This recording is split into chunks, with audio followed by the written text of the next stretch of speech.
Hello, everyone. Welcome to the UpRev Ninja Podcast. If this is your first time listening, thanks for joining us. This show is produced each week with the single intent of discovering the tips, tricks, hacks, and lessons learned from our guests that has catapulted them into living the best version of themselves. Join your host, Tom Hudson, as he continues his search for the best methods to UpRev his life. Now, let's dive into the show. Today's guest on the UpRev Ninja podcast is Laura Gmeinder. She's a top-rated speaker, coach, and business consultant, and her presentations are engaging, educational, and entertaining. Laura's keen sense of humor does not disappoint. Her vulnerability makes her relatable. Laura holds a degree in adult learning. She is a certified professional of human resources and a SHRM member and has taken life coach training. Laura is in business magazines 40 Under 40, honored for her business savvy and civic contributions. Laura is an engaged community leader, a graduate of Leadership Greater Madison, co-organizer and speaker for Disrupt HR Madison and Disrupt HR Milwaukee, and serves in leadership for the Doing Group. Her expertise has been shared in media for outlets like Huffington Post, U.S. News and World Report, and Wall Street Journal Market Watch. Laura is the author of How to Find Your It, 6 Secrets to Harness Your Awesome and Discover Your Perfect Career. Welcome, Laura, to the UpRev Ninja podcast. Hey, welcome, Laura, to the UpRev Ninja podcast. How are you today? I am great. How are you doing? I'm doing fantastic. It's like 70 degrees after a few days of 90-plus degree weather, so I'm very happy. Oh, that sounds perfect. Yeah, I'm not out on the water, though. I hear you like being on the water. Oh my gosh. Seriously. I love it. Well, I'm not going to lie, I can kind of peek out my window and see the ocean, so it's not too far away. Oh, I'm jealous. So I've already read your bio out to my audience, but I would love to hear it in your own words. Like, who are you and how did you get where you're at today?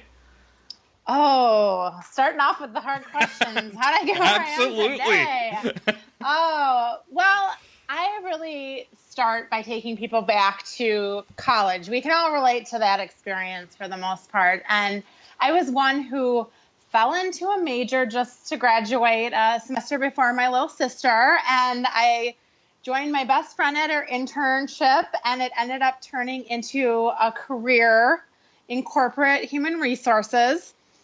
And I had a 14-year career. About 7 years in, I kind of joked that I had a quarter-life crisis because I was realizing, like, as I was growing my career, I was getting raises and promotions. Every time that would happen, that kind of bump, that warm feel-good, that accomplishment, success, like every time that was a little bit less. Right. And I was really confused as to why that would be. I was doing everything people told me to do, go to school, get a good job, excel.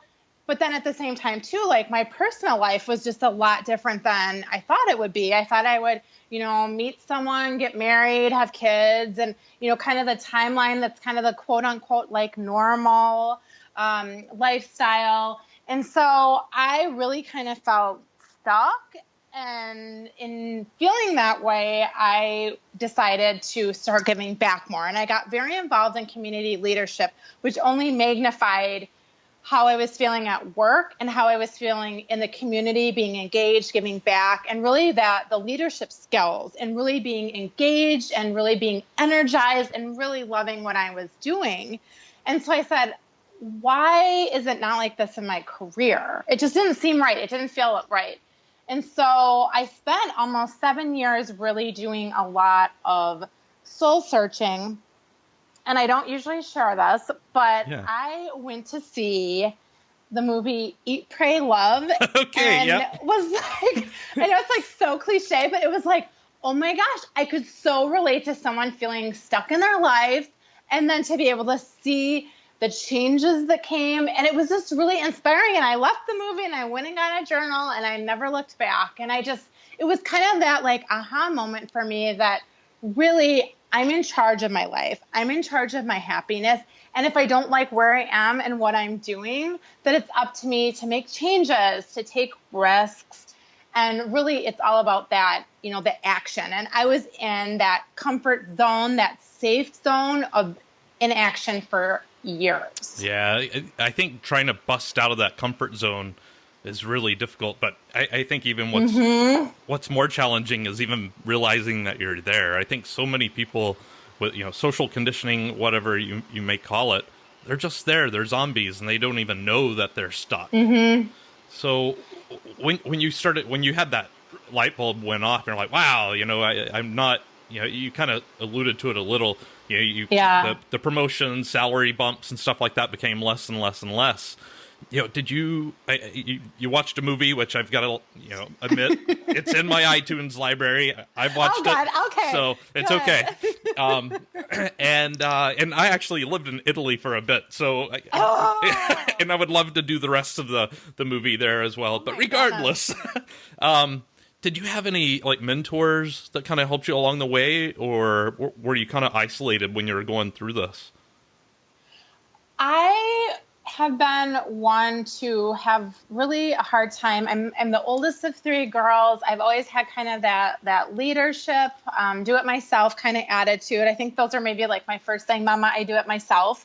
But I realized that in order to make a change like that, I took some workshops to do some self-evaluation and skill builders. I started working with a coach. I had several mentors in my women's volunteer group that really were the ones encouraging me to take on leadership roles and really grow that way. And I started looking in my life too. I always say that you're the circle of the 5 people you spend your most time with. And I was looking at who was I spending my time with and who was supporting me and encouraging me and who was kind of in that same place that I was, where neither of us were really able to be all that helpful and supportive because we were just kind of existing. Yeah, so the sum of 5 people, I think it's come up probably 50% of my shows so far, and it's something that I've definitely lived by myself. When I start to feel stuck, I kind of look around and, it's not a bad thing, but it's definitely...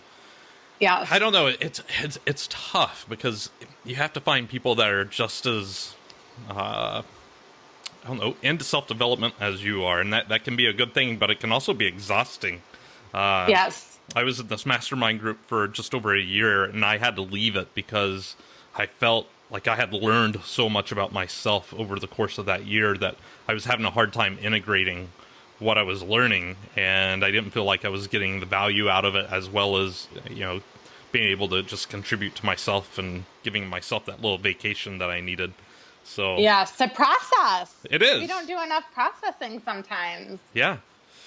So, what do you think that has really held you back, from being the best version of yourself? Was it fear? Was it shame? Was it just not even knowing that you were in this place, this place that you were stuck? Well, in doing a lot of self-evaluation and reflection, I really wanted to understand, I had an amazing company, great pay, benefits. My coworkers are like family, I'm still in touch with them years later.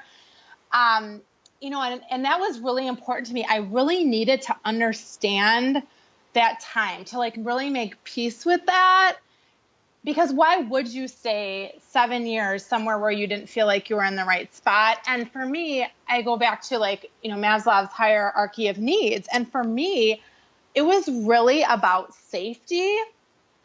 Yeah. And really, I didn't feel safe in the world because when I was in 8th grade, I had a very traumatic experience happen, and I didn't process, I didn't heal right. And so for me, the world was a very scary place. So it was easy for me to go to college in my backyard. It was easy for me to, tag along with my best friend on an internship. And then when I did that, that transition from kind of the kid life to the adult life, I had the most amazing coworkers, that were treated me like friends, treated me like family. People took me under their wings. I just felt so safe, and I felt like it was a good place to grow. And that's why the first 7 years were such an amazing experience, and really a big part of why I stayed the second 7 years. Having to call my boss, she was out of state, so I couldn't resign in person. It took me 5 hours to make that phone call because every time I would pick it up, I was like hyperventilating and couldn't get my fingers to type all the numbers. Oh, no. And yeah, so, it really kind of came back to the safety and then the fear piece of that too. Yeah, I think safety is definitely a big one for a lot of people, whether it be, I hear a lot about, financial safety. They just get so used to that, big income, working for the corporate giant, and then, starting their own business or, going to work for a mom and pop down the street, which might identify with their values and principles more, but they can't pay the same or the benefits are different. Yeah. So it definitely can be difficult. So during this process, and I love that you have StrengthsFinders disc. I've done all of those. My undergrad's actually in organizational leadership, so I can. Oh, very cool. I can feel you, Laura. So, what about advice? Has there ever been something that just has really stuck with you that you felt, was like a guiding light through some of these, turbulent times? Run towards something, not away from something. Awesome. Do you have an example where you really did not want to do that, but you carried through? It kind of came up with the transition from being corporate to starting my own business. And, I think that with change and with the elements of change, I think that sometimes there's a little bit of both, right? Like I was running towards a business and an opportunity to really utilize my strengths, my skills, my experience in a way that would ultimately, feel good in my life. Like, for example, I did a lot of corporate recruiting. I was sitting behind a computer most of the day when I'm an extroverted communication woo people person. So that's not going to feel good. Right. And I didn't realize, like, if I'm doing what I'm supposed to be doing in the world, that is so energizing. I feel like I have this like secret because I'm like, if everyone knew this, why wouldn't they want to feel this way too? Right. Yeah. And, I'm in management myself, and I always, any new hires I get, I always have them go through StrengthsFinders. And you mentioned woo. I've got one person that's a woo, and I have them do all of our lunches, dinners, anything that's outside of the office, because I'm in IT by day, so anything away from computers, I have that person do, and it's always just over the top, and you can just see the enthusiasm on your face. So I always try to do stuff like that, and I think it's really important to give people those motivation, because at the end of the day, they do want to be doing something else probably. So. You get a gold star for leadership skills. Thank you. So what about, other than eat, pray, love, what about tips, tricks, and hacks that you just swear by? I am one who is really kind of sporadic. Like, I like adventure, I like change, I like variety.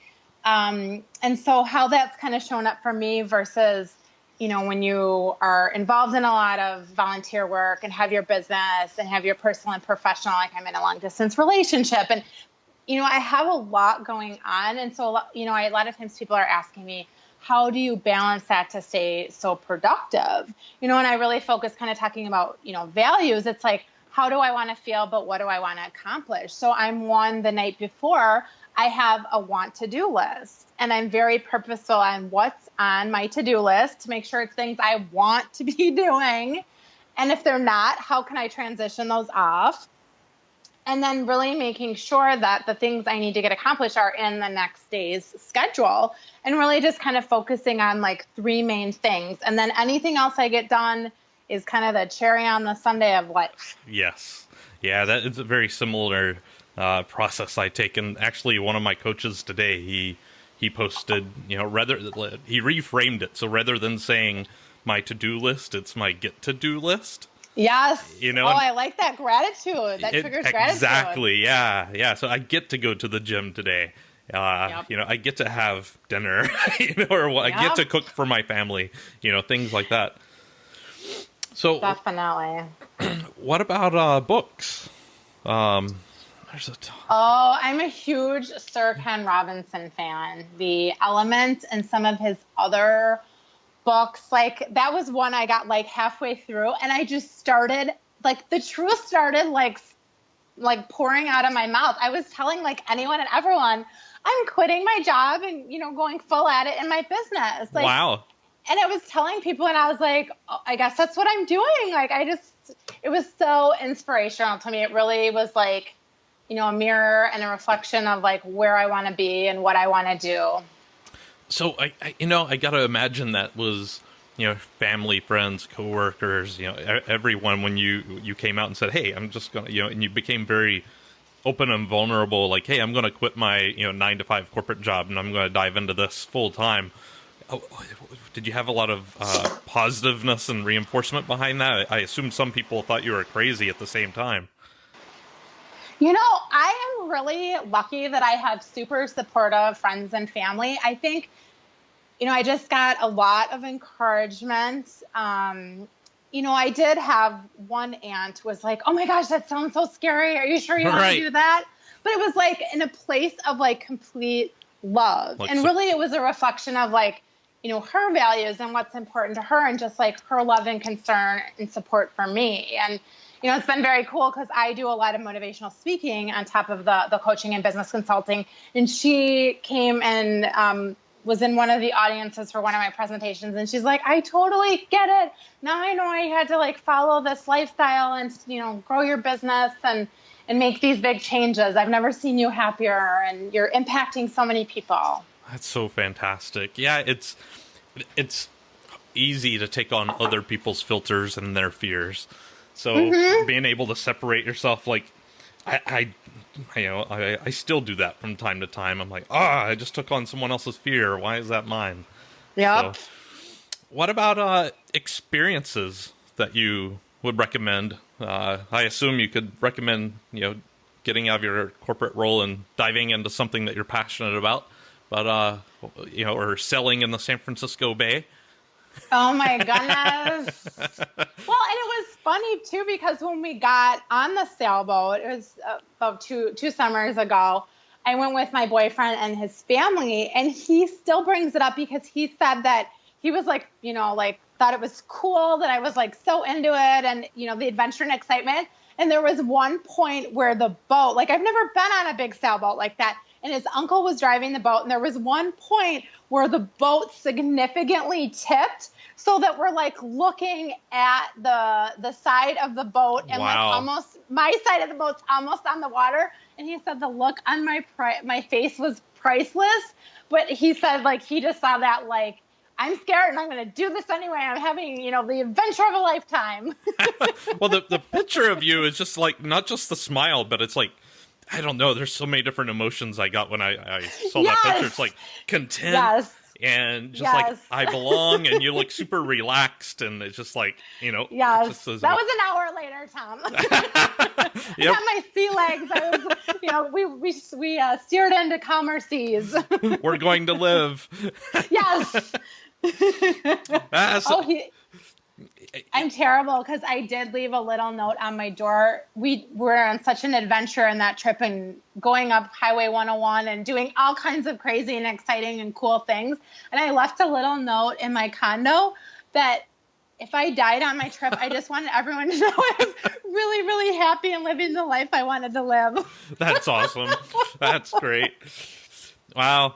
Yeah, I've once had a friend that got lost hiking in Death Valley. And, oh, no. Everything's fine. But this was 10 plus years ago. Oh, God. After that, he started posting on Facebook, like, this is where I'm going. This is where I'm going to be. And if I don't come back, I'm a very happy person. So. Oh, my goodness. Yeah. It's funny. So what about, well, yeah, let's kind of go back to that. So do you feel, what experiences would you recommend for people? I mean, you've done quite a lot. What would you recommend that kind of really helped you get out of your comfort zone? On kind of a general note, so that people it's relatable. A couple years ago, they came out with a book that was some nurses that were doing some end-of-life care. And they were having these ongoing conversations with people at the end of their lives, reflecting back. And one of the things that stuck out for me and in reviewing the materials was really people have a lot of regrets around things they didn't do, not the things that they did. Right. So, as far as the experience, like, that's what's cool. It's like all of us are different. All of our interests are different.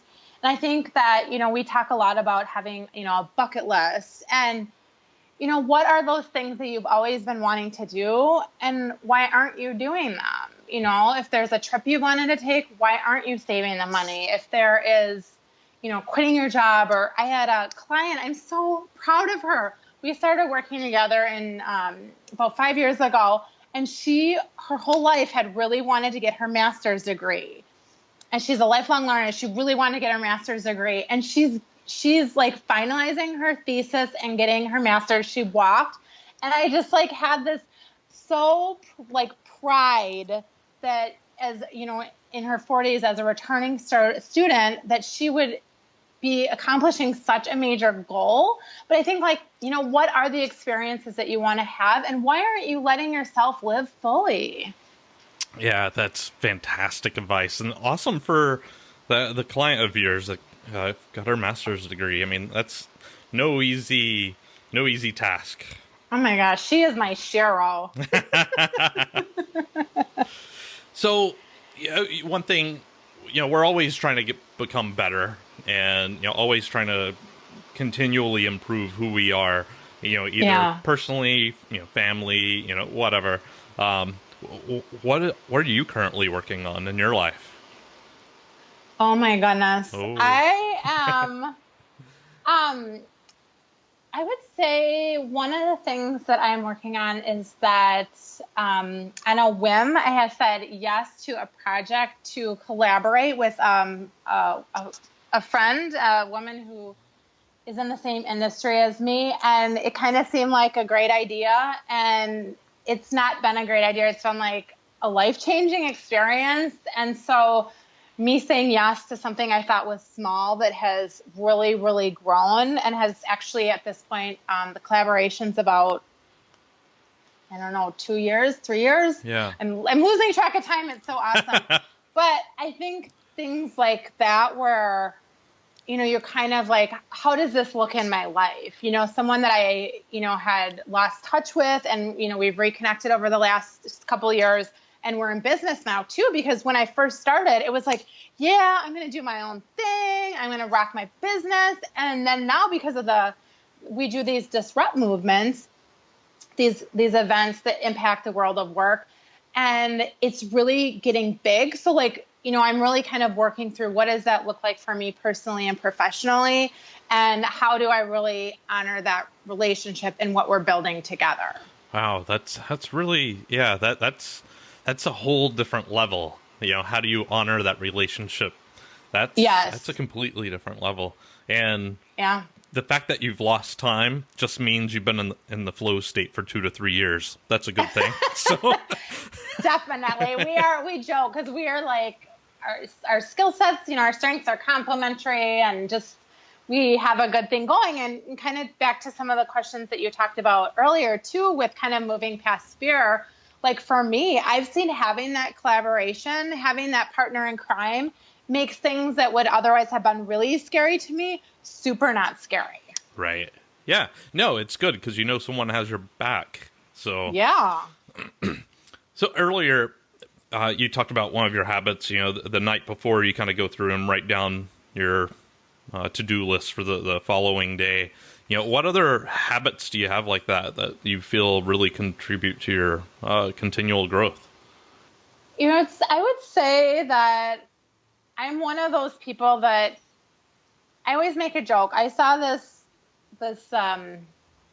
post a while ago. It says, advice, 50 cents, good advice, $2. And I always laugh because I always think like people are always wanting to give us advice. And I try to, really quantify and qualify when I'm giving advice, whether it's, to my clients or friends or just, sharing stuff on social media. And, what's going to work for me isn't necessarily what's going to work for other people. Absolutely. So I think I've just really had to like honor who I am. Like, I know if you look at like, oh, what does it mean to make us, create a successful business, or what does it mean to be, productive, and the most successful people, they get out of bed at 4 a.m. and go to the gym for an hour and blah, blah, blah. And it's like, that just does not align with my life or who I want to be. And so I think I've, purposely not read a lot of those articles because I don't want to I just know that would let the air out of my balloon. Yeah. For, to be like, oh my gosh, this is really different than how I live my life or how I run my business. And so, some of the things that, the little things I've learned too is I work best when I chunk my time. So, maybe I'll have a meeting and then I'll have a little downtime and have a couple more meetings, or, have some community events I'm doing, volunteering in big groups, and then have some downtime to, work on things behind the scenes. But what does it look like for you to really focus on managing your energy versus your time? No, I agree with that. I mean, I do think people tend to they want the silver bullet, right? They want the 3 bullets to being rich, or to have a 6-pack, or whatever it is. None of that exists. It takes hard work and dedication and passion. So yep. Heart and hustle. That's what I always say. Yep. So, kind of going into the last round of questioning here, what about just parting guidance that you may have? I mean, you've gone on quite a journey here. Well, one of the things I share that's really made a huge impact in my life is I have a little sign that hangs outside my bedroom door. It says, do one thing every day that scares you, which is a nod to the Eleanor Roosevelt. Yes. And really, by me honoring that, I see that first thing in the morning. I think about that every day. And by honoring that, when you talked about how did you get from being stuck in corporate America to having a business that you love and all the other things that we've discussed, that really has been my guiding light. Wow. Do you have some fears that you could speak about? Just kind of the same fears that everyone has, whether it's, with running your business, you're always thinking about your income and expenses, or with my personal life, I have fear around making some transitions. I just got back together with my boyfriend. He's amazing. And so we're kind of navigating that, doing the long distance and talking about a future and, things like that, where you're just, very excited when you found the right person for you. But what does that look like, especially with, for me, my strength is activator. So I'm let's start this. Let's get this going. Let's do stuff. Let's take action. So, and he's more, thoughtful and thinking about things and reflecting. And so, just kind of some of those pieces, and just being able to keep doing what I'm doing and every day, be more. That's great. Yeah. My number one strength is relator. So I understand where he's coming from, but that strategic stuff, that's a little bit lower on the ladder for me. So yes. So is there something that you're currently working on that you'd like to share with the audience? Oh my goodness. I am working on a few projects for doing some corporate coaching and helping my clients create a coaching culture. So I love to be able to do it in, a business setting that really taps into, leadership and how we show up, but also being able to show, that other side, kind of that life coachy, warm feely, kind of how that impacts, reflection and empathy, and really taking focused action to create a life that you love, a life on your terms. I think that's great. Yeah, I don't know. I mean, I think that's so important, because for people to be happy, you have to give them room to breathe, and give them the tools, give them the resources, and if they don't want to be with you, your company, at the end of the day, you've got to be happy about that, because you can always get someone that does, and they'll even be more passionate about their day-to-day work. Definitely. So is there anything, Laura, that you want to talk about or bring up that we haven't touched on yet? I kind of hit on my passion project in collaboration with Crane Woodman Hollaback, and we are doing some really cool disrupt events. We just had one in Madison, Wisconsin. We're growing the movement and having one November 9th in Milwaukee, Wisconsin. And then from there, we have our sights on our next city, so we'll be announcing that soon. But they live stream globally, so definitely connect with me, check me out on social media, and save the date for November 9th. Awesome. So what's the best way that we can connect with you? I'm on most of the social media platforms, and my website, of course, is lauragmeinder.com. It's LAURA, G as in girl, M as in Mary, EIN as in Nancy, D as in dog, ER.com. Awesome. I'll put that, and I have your all your other social media accounts. I'll throw all that in the show notes so people can find you and connect with you. Fabulous. Thank you so much. Well, Laura, I really enjoyed this discussion today. Thanks for just your laughter and bringing all that positive energy. I love these interviews because every time I talk to someone, I'm like, wow, I should probably ask that question a little differently because everyone has their own interpretation of it. And I love that. It's helpful for me. So, but again, thank you very much for your time today. Oh, I loved being here and getting to connect with your audience. And thank you for having me. It was a great opportunity. I enjoyed it. I really enjoyed this interview with Laura. You know, what was really intriguing was she and I have done a lot of similar things, like the DISC profile that she talks about, strengths finders, all of these different assessments. And I think they're very interesting anyway. I find them super interesting, and I get to learn a lot about myself and about those that I work with. So I really kind of connected with Laura on that. What really also intrigued me about her is that she's did a lot of this work, this journey that she's on. She's done it through a lot of self-reflection and working alone, which, is just fantastic, because I think a lot of people think that you have to go out and find mentors, or you have to pay a therapist, or you have to buy all these fancy ebooks and spend all this money. I'm not going to deny that those aren't helpful. They definitely are. But, for some people, you can go through this yourself, through journaling, meditation, whatever it might be that can help you. And then just, some of the stuff that Laura talked about during this episode, how she discusses, prioritizing her life and how she writes her goals down the night before. There's just a lot of good takeaways from this that I really enjoyed, and I really enjoyed getting to know Laura a little bit better. What were your key takeaways from this? I'd love to hear what you thought.